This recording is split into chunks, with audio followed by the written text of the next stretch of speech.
Welcome to Wealth Rise. Today's explainer is going to completely change how you look at financial independence. We're diving into the FIRE movement. That's Financial Independence Retire Early, but we're looking at it through a very specific lens: real estate. We're going to map out the incredible journey of Jason and Candy. They're a couple who built a self-made success story that absolutely proves early retirement isn't just some fantasy reserved for the already wealthy or, people with trust funds. We're going to break down their exact playbook, step by step.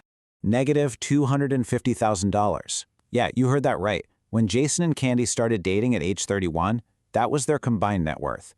They were literally buried under massive student loans, over 100 grand each, plus car loans, plus credit card debt. I really want you to anchor this number in your mind, because it proves a vital point. You can absolutely start from behind. You don't need some spotless financial track record in your 20s to hit financial independence later on. They spent their entire 30s just getting back to zero. Okay, let's dive into this. Fast forward 2 decades, and that massive debt transformed into a $4.2 million fortune by age 54. That is an absolute wealth explosion over 20 years. Their net worth statement today includes nearly $1 million in liquid investments and over $300,000 in cash. So, what exactly was the primary engine behind this massive turnaround?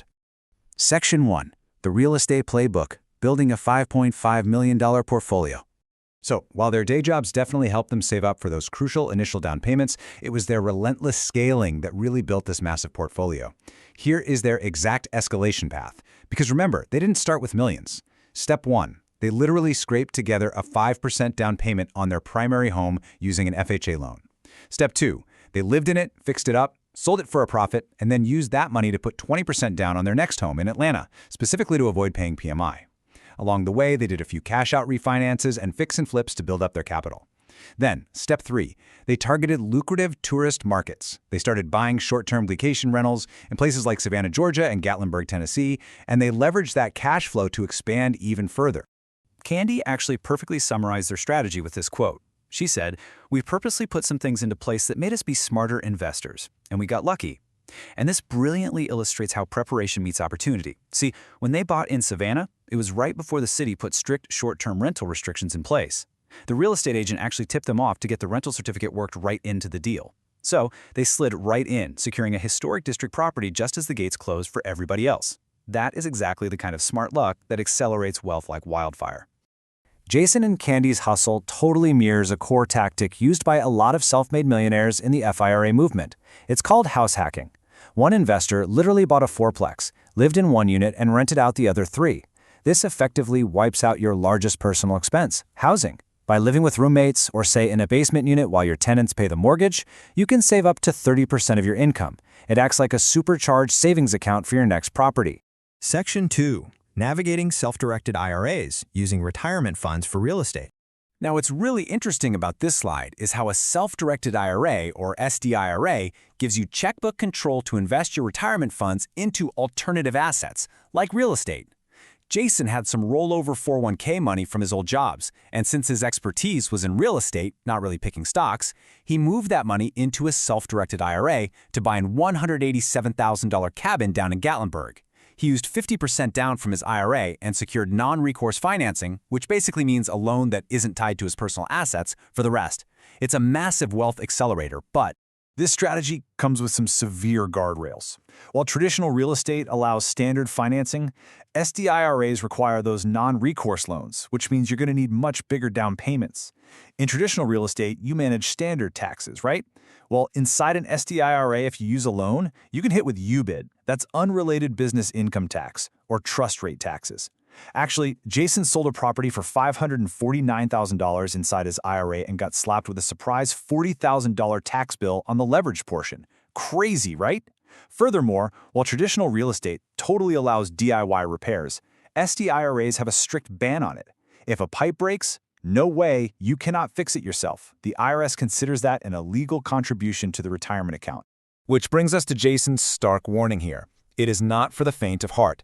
Managing properties inside a retirement account requires meticulous, and I mean meticulous, compliance.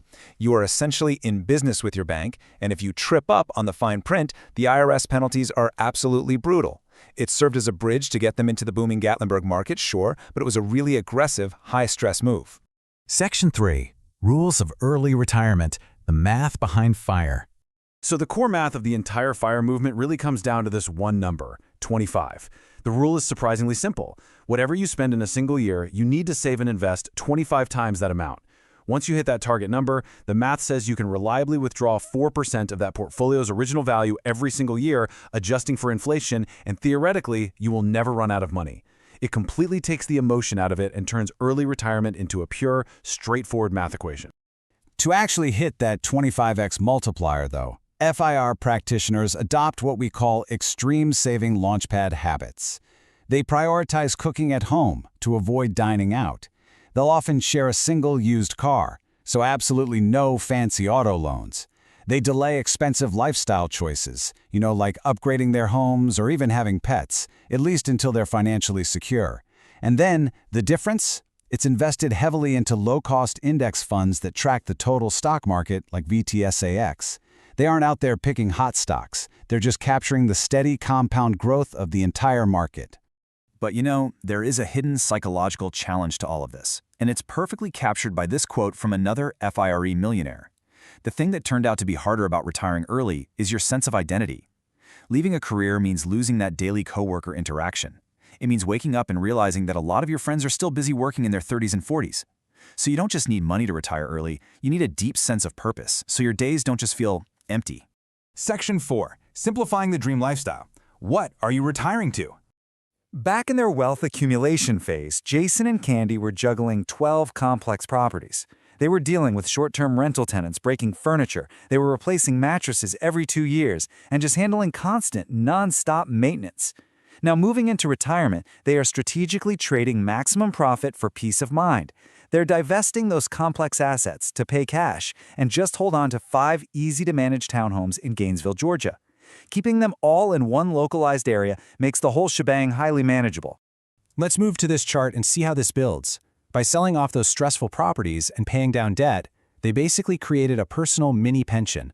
Their target monthly cash flow breaks down like this: $5,000 completely free and clear from those 5 paid-off townhouses, another $3,000 from a super low-stress mixed-use commercial building up in northern Michigan, plus that safe 4% draw from their newly bulked-up $2.1 million liquid index fund portfolio.